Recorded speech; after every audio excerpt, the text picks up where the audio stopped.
Hi, K's fans. It's James Barrett-Sterling again with another preview for you. We've got pre-season friendly number 4 upcoming. Don't forget KTV. The big kickoff for it's going to be the 14th of August. We're going to be bringing you interviews with the players, the staff, and hopefully with your good selves as well.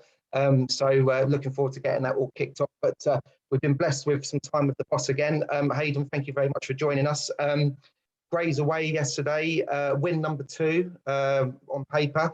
I said there'd be goals in this one. What would you say one of the pleasing aspects was the fact that we did go a goal behind, but we came out on top by the end? Yeah, Grays played really well. I thought it would be a tough game. It was. Jim organised his team very well. I think Grays are a side that will do very well this season. They're a super team, really good team performance from them. And I know that Jim was really happy with his team, and quite rightly so. For us, the first half wasn't so good.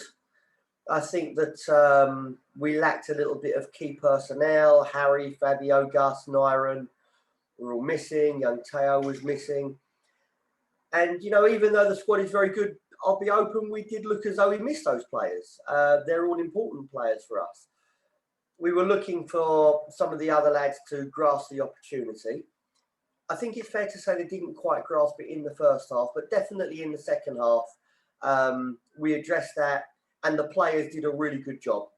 So well done to them, because we're going to have situations like that. We're going to have situations where we don't start the game so well.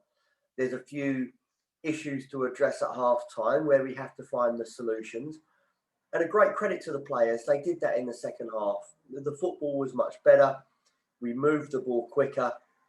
We really controlled the game in the second half and nullified the threat of Grays, of which they showed in the first half, and played without mistakes. Consequently, we turned a 1-0 deficit into a 2-1 victory, had other opportunities to score. And yeah, I think we learned a lot about the team yesterday. And it's also fair to say that it was a really difficult game yesterday for both sets of players, because the conditions were really atrocious for the players to play. It was unbearably hot. And you can imagine on the AstroTurf and the heat coming off the AstroTurf, to the Kingstonian lads and to Grays as well, who were marvellous hosts. Good to see Jim, and a team that looks as though they're going to have a really good season. Good stuff. Just for any Case fans that weren't there, could you just highlight who the goal scorers actually were, and maybe flex your punditry muscle a little bit? Just give us a brief description of each one, if you could. Of the goals? Yeah. So the first goal was scored by Lewis Perch. That was a result of some really good interplay between Jason Bantam and Kashani Samuels. Lewis made a great run off the chalk. The interplay between and the quality of the feet between Kashani and Jason opened them up. Lewis got across the face of the marker, went through 1-on-1 and took his goal very well. The second goal, again, Jason was at the heart of it. He split the fullback and the centre half with a ball for Elliot Buchanan to run onto. A really good save prevented Elliot from scoring. But thankfully, Reece was close at hand just to finish the chance off late in the game. And we managed to win 2-1. I have to say, there was a number of other chances we created. I have to be honest and say, in the first half, Grays also had their opportunities. But there's definitely goals in us. And it was good that in the second half, as I say, the players stepped up, took control of the game, and worked hard in a really tough 90 minutes because of the weather. I think it will be very beneficial, this game. Excellent. And there was another game going on yesterday as well with the under-18s under the stewardship of Nigel James, who came in over the summer. Good result for them. Have you had any feedback from Nigel? Have you spoken to him about that result? Yeah, I spoke to Nigel. I think he won 3-2. He was really pleased with the players. There's a lot of new lads that he was looking at, and he thought there was a great potential for the team to do really well this season. And knowing Nigel as I do, I know the team will do well. I think that the the 18s, of which there will be two under 18s that we will play this season. There'll be an under 18s play in the Isthmian Youth League, and there'll be an under 18s that play in the Combined Counties Youth League. And I think that we'll have two excellent seasons from those teams in terms of developing players and creating a path for the first team, which is my primary concern and Nigel's primary objective, but also for the team to do really well in terms of results. I'm really hopeful and optimistic that the whole club will have a great campaign. Excellent. And speaking of this pre-season campaign rolling on, immensely excited for Tuesday's game. AFC Wimbledon at home, a professional outfit. You mentioned last time out that our visitors will be bringing quite a strong squad. Could this be the most challenging game of the pre-season run-in, do you feel? Yeah, without a shadow of a doubt. I spoke to Mark Robinson last night after his 1-0 defeat at Brentford. He was really pleased with his team.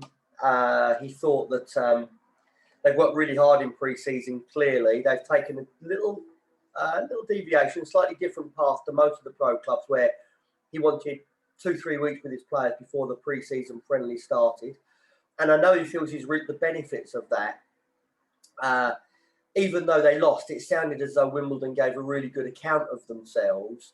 And it was good to see that Corey come on the pitch in the second half to make his first team debut. And I understand Corey also did very well. So there's no doubt in speaking to Robbo, he's going to be at the game. Strong first team squad is coming. So that's going to be hugely challenging. But really will be an important day for our pre-season. And it'll be great to see all the fans again. It will be great to see the fans coming back to our home ground, watching the team playing a really difficult challenge. And also great to see the AFC Wimbledon fans. And again, I must go on record because I've mentioned before that obviously there's a history between Kingstonian and AFC Wimbledon. But I've got to tell you, the relations between both the clubs at management and boardroom level are really strong. AFC Wimbledon didn't need to come down to support us in the way that they have. And the deal that they and I discussed for Corey Andrews, they were under no obligation to do because Corey wasn't a contracted player.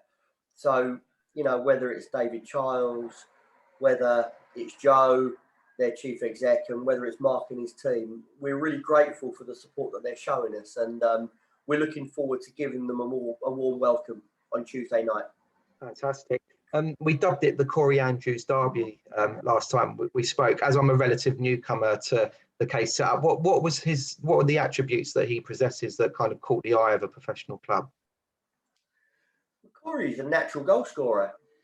He obviously come through the ranks at Crystal Palace and earned a 3-year professional contract at Selhurst Park at 16-17, which is, you know, that's some achievement for a Premier League club to give a 3-year professional contract to a young man, but they saw that potential in him.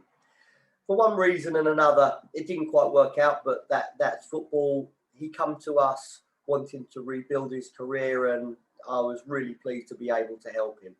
Did a good job with Whiteleaf previously, albeit in a slightly different position. They played him more wide in the front three. I saw him very much as a central striker, as a 9. And yeah, he absolutely repaid the faith that we had in him. He's very strong. His back to goal game is good. His movement running in behind is nothing short of exceptional. And, you know, he doesn't need 2 chances to score 1 goal. He really is a really excellent lad, an excellent striker. And do you know what? If he does score against us on Tuesday, which I know he wants to because I've spoken to him, we'll obviously be disappointed that he scored, but deep down I'll be pleased for him because I really want him to do well. Let's hope he just gets a 5-minute cameo at the end after all of that then. Well, let's hope he scores and we win. That's even better, isn't it? There you go. We'll take that. Just one final word on Tuesday's game. I know, again, we've spoken about it before, just about the £10 to get in, concessions available, of course. We've discussed that not many pre-season friendlies would normally typically cost that amount to get in. Do you just want to reiterate why it's so important the fans get behind that and what value they'll be getting? Yeah.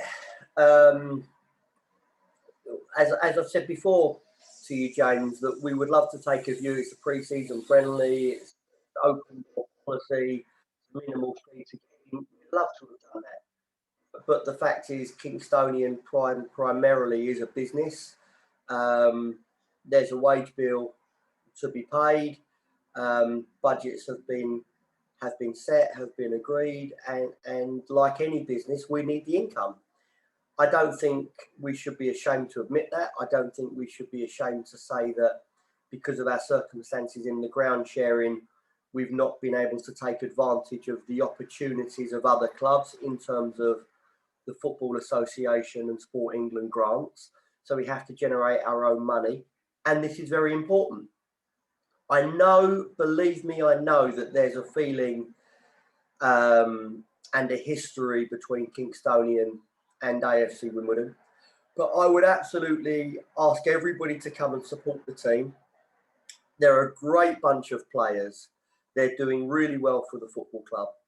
You know, we've played 3 games and we've only been defeated in one of them so far. And that was in the last 5 seconds to a top National South club. And I think we're going to have a great season. But the Kingstonian fans have got a massive part to play in that. And I know the players are looking forward to coming back to our home ground and seeing the supporters.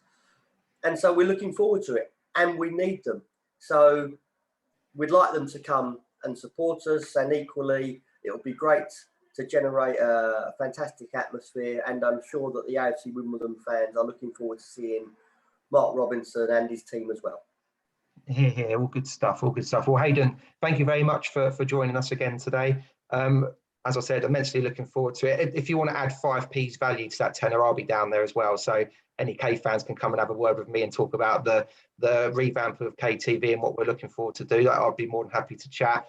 One other little bit of business, Case fans, if you are out and about today, try and pick up a copy of the non-league newspaper. There's an article about the club's aspirations for the forthcoming season. It's available Sunday and Monday. So if you are in any shops, pick up a copy and enjoy that as well. But Hayden, thanks as always, and we'll see you on Tuesday.